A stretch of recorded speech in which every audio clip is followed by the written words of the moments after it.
Welcome back to the Toob. The off-season of the Toob. Not my normal attire, as it would seem. Had some things this morning that required me to put on a collared and buttoned shirt, so I think we need to get into something a little bit more comfortable.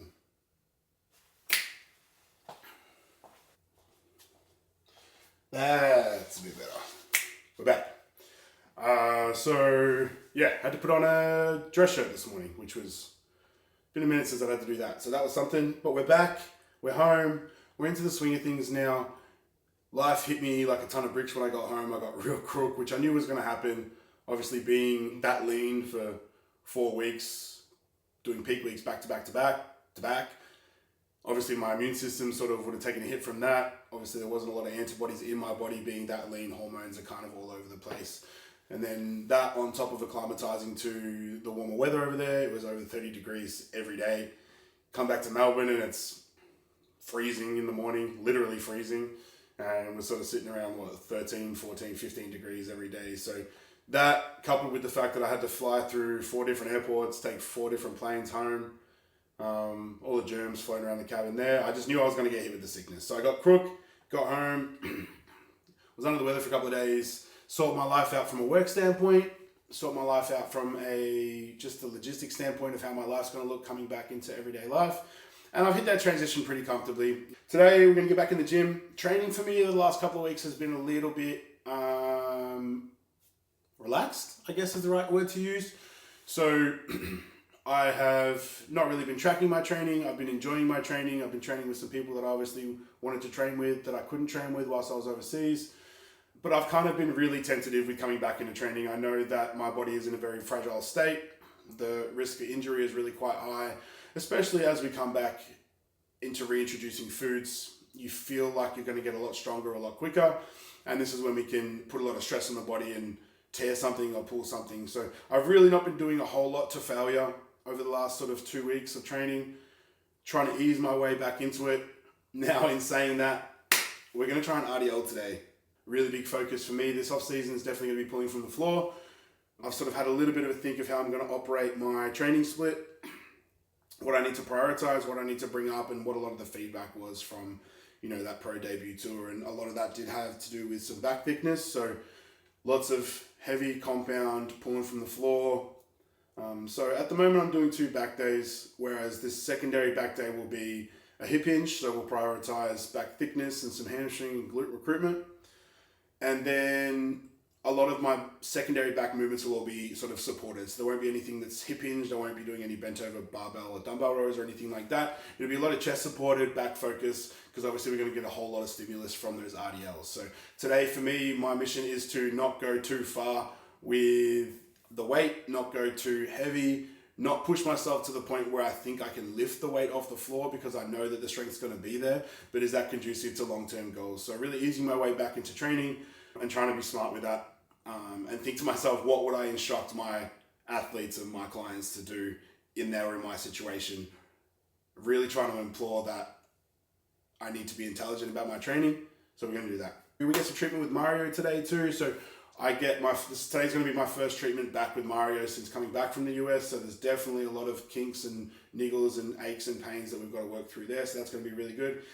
So we're going to get a pre-workout meal in now. Unfortunately for you guys, a lot of my foods don't change a whole lot from prep to off-season. It's just the quantities that will change, and then we'll sprinkle in some fun stuff as we go. So I'm just going to make a cream of rice meal now. It's not going to be anything too fancy, but it's just going to be a lot more than what I'm used to because we are reintroducing food. I'm tracking my calories and my protein intake, making sure that I'm hitting all my targets specifically that I need to in this sort of rebound phase, without being too overly strict and overly stressed on making sure I'm hitting absolutely everything, because at the end of the day, I've been dieting for 30 weeks. It's good to give your body a rest. It's good to give your brain a rest, and to be a little bit more flexible with your food coming out of a show. Within reason, obviously.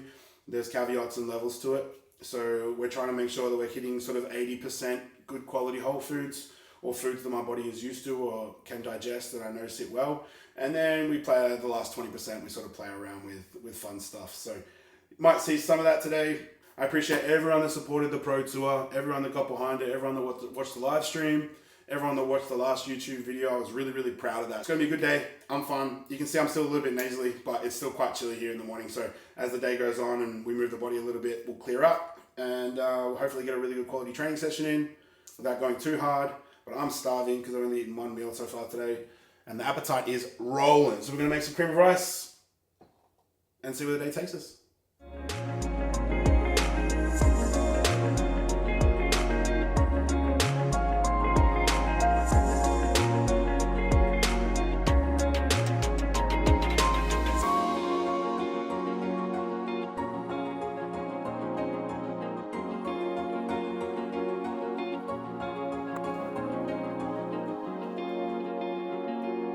Now, I'm very much a texture guy, so I don't mind throwing a little bit of cereal in with my cream of rice, especially when the cream of rice is a little bit thinner. Throw some cereal in, add some crunch, bit of texture, a bit more flavor, and how can you go against Kellogg's Crunchy Nut? You can't.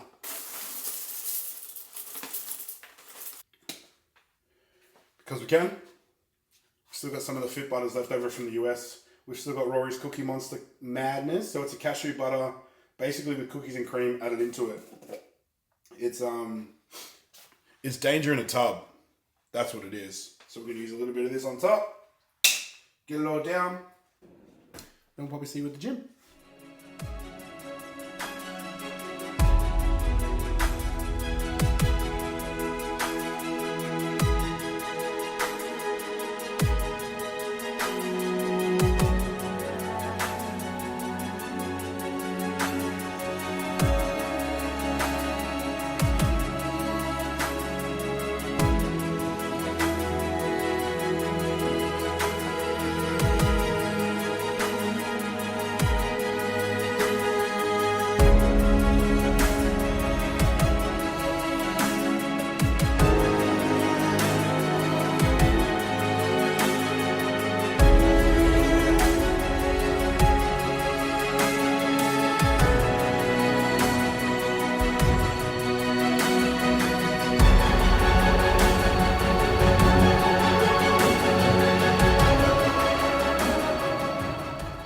Hit the red button, whatever happens after that happens.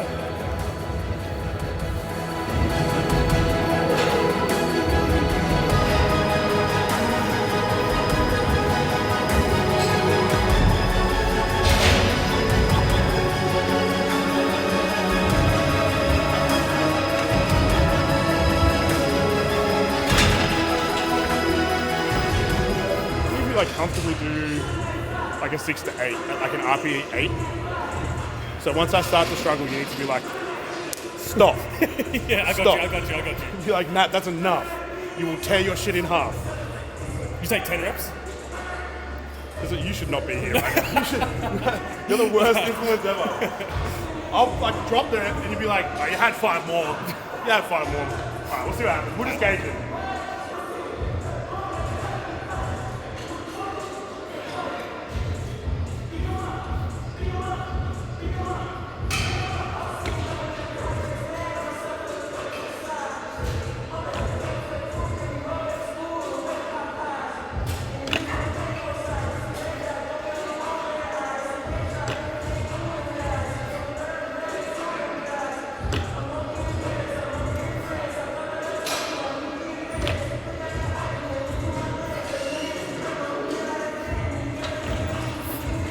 Yeah, you had 5 more. We'll do that 5 more. But we'll leave it there. Then we'll do 2 sets there. We're like 6 to 8. I feel like that moved pretty comfortably. Range of motion was good. Back feels good. Really feels okay, so. But I'm not trying to tear our shit off just yet. So we'll leave it there. And we'll probably aim to add like, I think 10 kilos a week. So we'll build that up, progressively overload that once we get back to sort of like the starting point, I guess, or finishing point of the last mesocycle. And then hopefully build that up to 7 plates for 8. Time to get strong, boy. Yeah, that's the plan. But anyway, thank you. Appreciate it.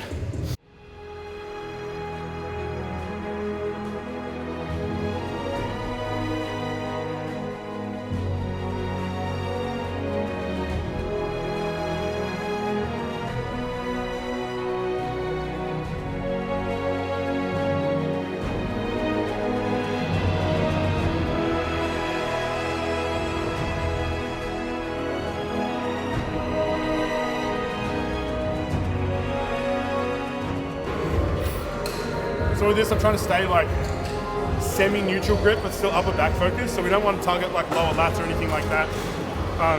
So as we're pulling, we're thinking about pulling our chest to the pad. So only people when they do a chest supported row, they'll like lean back with it and row. So we're really trying to focus on that mid back and that upper back.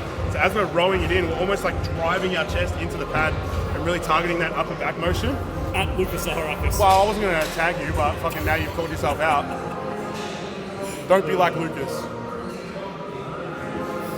Says me, who I have to stand on my tippy toes to use this machine anyway, so don't be like me either.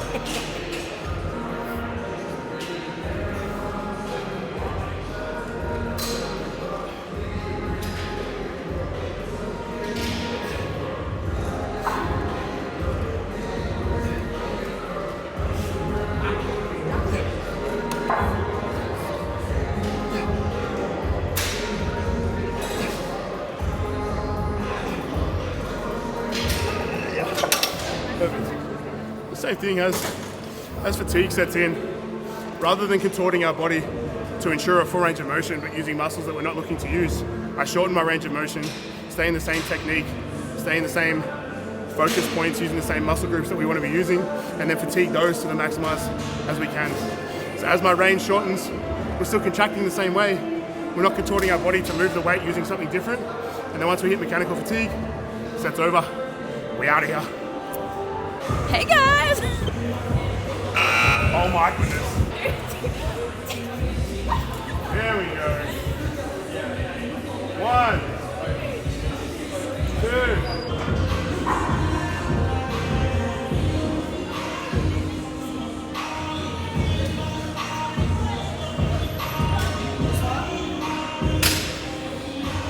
What do you think of the leaning forward cables? I like them. Kind of like a drag curl? I like them. Yeah.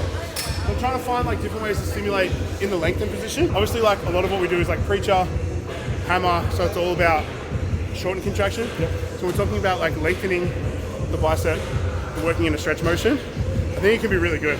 So trying to incorporate that in terms of like a lengthen, a shorten, a lengthen, a shorten.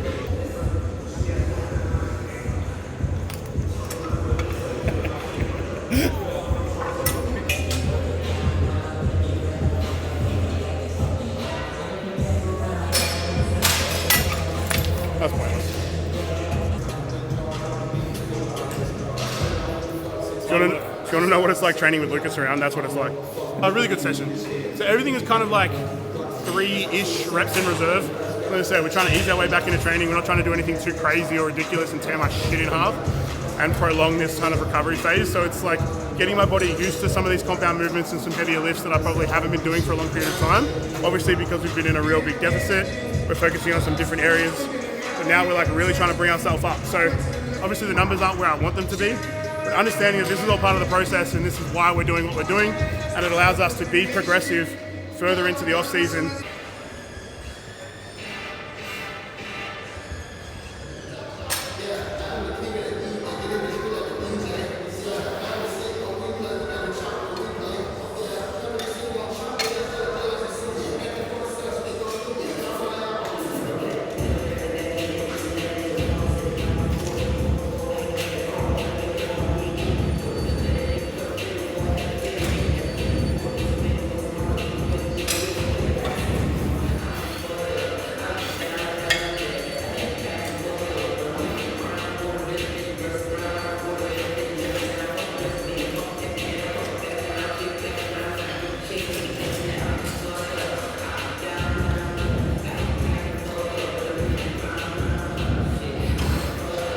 That's it. Get out of here. Go see Mario. Go get him to fix all the niggles and pains. We continue to get food in. We continue to recover. And we're off to Brisbane tomorrow. So I was in Melbourne for all of 2 weeks before we have to catch another flight and find another airport. So amazing. 2024, the year of building up my frequent flyer miles.